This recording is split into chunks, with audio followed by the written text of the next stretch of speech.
Sir আমাকে কি করতে হবে? এই তো লাইনে আইছেন। এই যে আপনার নাম কি? আপনি বাইরে যান। না স্যার, উনি থাক। আপনি বলুন আমাকে কি করতে হবে। মোহন সাহেব, উনি কেন থাকবে? এই আপনার কাজ শেষ হয়ে গেছে না? আপনি যান। ওনাকে যখন সাক্ষী মেনেছেন তখন এই পার্টেও তাকে সাক্ষী রাখতে হবে। আর সমস্যা নেই, তাকে বিশ্বাস করতে পারেন। সে আমাদের এখানে জয়েন করতেছে কাল থেকে, আমার আন্ডারেই চাকরি করবে। Okay fine. শোনেন, এই যে গ্রুপের অডিট ফাইল যেভাবে করতে বলবো ওইভাবে করবে।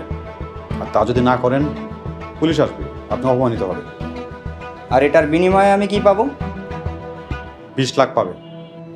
মোট কত টাকার ঘাপলা চেপে যেতে হবে? 12 কোর, 12 কোটি।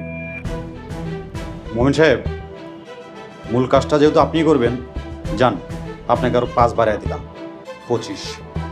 না হলে এই টাকা রাখার দায়ে আমাকে পুলিশে দেবেন, তাই না? এই টাকা তো আপনারাই রাখছেন আমার রুমে আমাকে ফাঁসানোর জন্য। সেটা আপনি বুঝে নেন। মোহন সাহেব, আপনার সাথে যদি আমার আন্ডারস্ট্যান্ডিং থাকে তাহলে আমরা অল্প দিনের মধ্যেই অনেক টাকা ইনকাম করতে পারব। 10 বছর চাকরি করে যা ইনকাম করবেন, আশা করি আমার সাথে থাকলে 1 বছরই তার দ্বিগুণ পাবেন।